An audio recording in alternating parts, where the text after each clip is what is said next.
Leak हुई एक अप्रकाशित किताब, संसद में विरोध प्रतिक्रिया और राष्ट्रीय सुरक्षा पर सवाल। क्या नरवणे की किताब सिर्फ एक किताब है या इससे खुल रहा है सैन्य और राजनीतिक नेतृत्व के बीच का असली सच? नमस्कार, आप देख रहे हैं कंटाप न्यूज और मैं हूं आपके साथ सची सिंह। आज हम आपके सामने लेकर आए हैं सेना और संसद में हंगामा खड़ा करने वाली पूर्व सेना प्रमुख जनरल नरवणे की किताब 4 स्टार्स ऑफ डेस्टिनी से जुड़ी एक पूरी कहानी। एक अप्रकाशित किताब जो लीक होने के बाद देश भर में चर्चा का विषय बन गई। क्या यह किताब सच में राष्ट्रीय सुरक्षा के संवेदनशील मामलों को उजागर करती है या राजनीतिक बहस का हिस्सा बन गई? आइए विस्तार से इसे जानते हैं।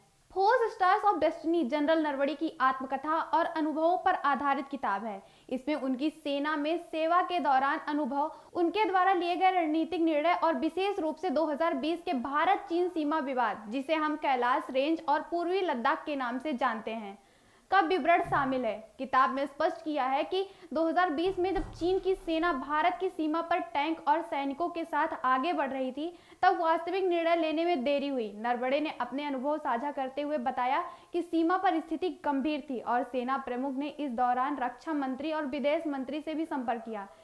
इसके बाद स्थिति के अनुसार कार्रवाई करने के लिए उन्होंने प्रधानमंत्री से मार्गदर्शन लिया। इस प्रक्रिया में यह भी सामने आया कि राजनीतिक नेतृत्व में तत्काल निर्णय लेने के बजाय जिम्मेदारी सेना प्रमुख पर छोड़ दी, जिससे राष्ट्रीय सुरक्षा पर संभावित खतरा उत्पन्न हो सकता था।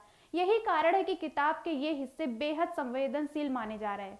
किताब का यह संवेदनशील हिस्सा तभी विवाद में तब्दील हुआ जब नेता प्रतिपक्ष राहुल गांधी ने लोकसभा में पुस्तक के कुछ हिस्सों का हवाला देना चाहा। उन्होंने आरोप लगाया कि सरकार ने उन्हें इस पुस्तक का हवाला देने से ही रोक दिया। राहुल गांधी का यह भी कहना था कि 2020 के सीमा विवाद के दौरान प्रधानमंत्री और रक्षा मंत्री के समय पर निर्णय नहीं लिया गया और यह देरी सेना के निर्णय प्रक्रिया को प्रभावित कर सकती थी। इस आरोप के चलते लोकसभा की कार्रवाई बाधित हुई और 8 विपक्षी सांसदों को भी सस्पेंड कर दिया गया। सत्ता पक्ष ने इसका खंडन करते हुए कहा कि मोर्चों पर रणनीतिक निर्णय सेना के स्तर पर ही लिए जाते हैं और प्रधानमंत्री का जो उचित समझो करो निर्देश पूरी प्रक्रिया का हिस्सा था। उनका कहना था कि ऐसे आरोप सेना और राजनीतिक नेतृत्व के बीच विश्वास और कार्य संचालन की प्रणाली को भी प्रभावित कर सकते थे। इतना ही नहीं, किताब के लीक होने का मामला भी विवाद का बड़ा कारण बना रहा।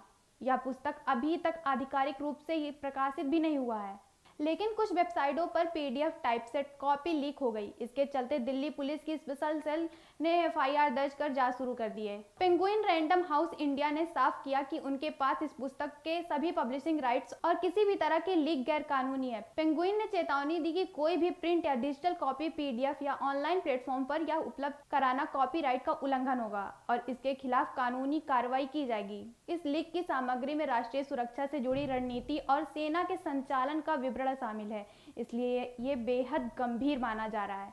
पुस्तक में बताए गए विवरणों के अनुसार 2020 में चीन की सेना द्वारा भारत की सीमा पर टैंक और सैनिकों के साथ आगे बढ़ने पर कौन कौन निर्णय किस तरह लिया गया, किस स्तर पर लिया गया, यह विस्तार से लिखा गया है। किताब में यह भी उल्लेख है कि राजनीतिक नेतृत्व में तत्काल निर्णय लेने की बजाय जिम्मेदारी सेना प्रमुख पर ही छोड़ दी गई, जिससे सार्वजनिक सुरक्षा और संवेदनशील जानकारी पर असर पड़ सकता था।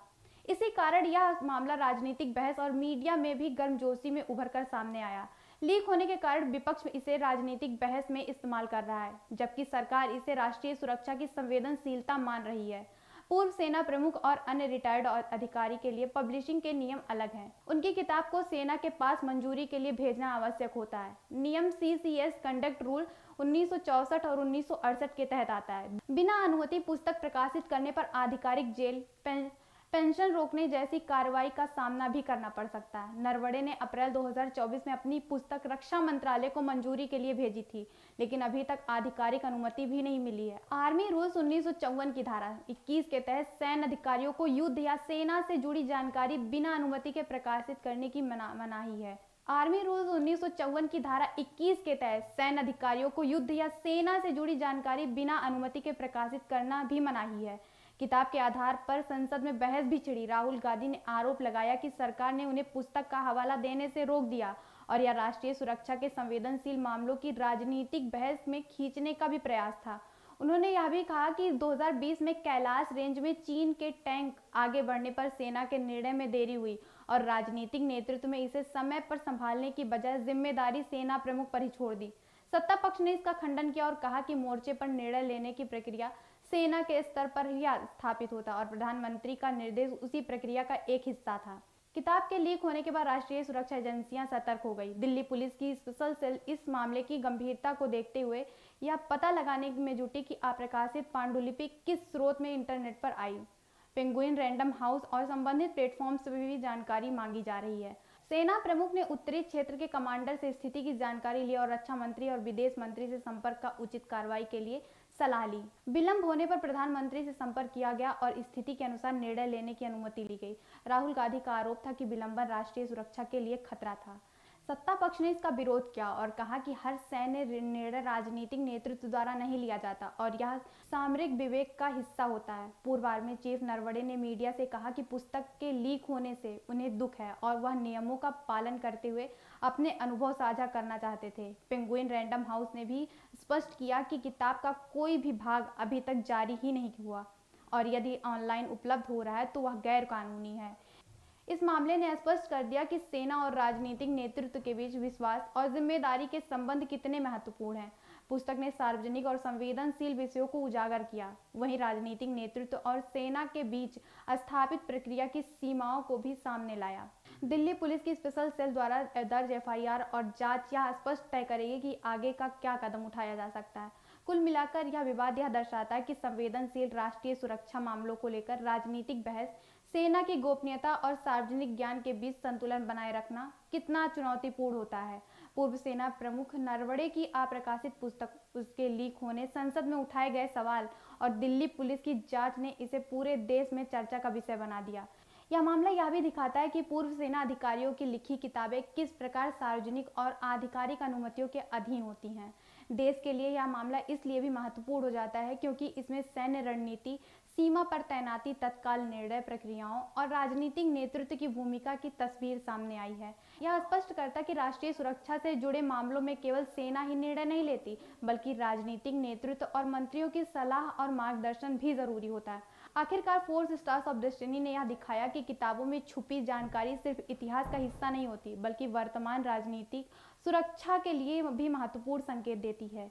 यह विवाद यह संदेश देता है कि संवेदनशील जानकारी का सही समय पर प्रबंधन और गैर कानूनी कितनी अहम होती है और कोई भी लीक सीधे राष्ट्रीय सुरक्षा के लिए कैसे खतरा बन सकता है। इसलिए देश भर में यह मामला इतना चर्चा में आया। राजनीतिक सुरक्षा, जनता की जिज्ञासा और मीडिया नजरों के बीच यह किताब एक ऐसा मुद्दा बन गई जो केवल सेना या सरकार तक सीमित नहीं रह गया, बल्कि पूरे देश की निगाहों में आ गया। यह कहानी सिर्फ एक किताब के लीक होने की नहीं है, बल्कि देश की सुरक्षा, नेतृत्व और जिम्मेदारी के बीच संतुलन बनाने की चुनौती भी है।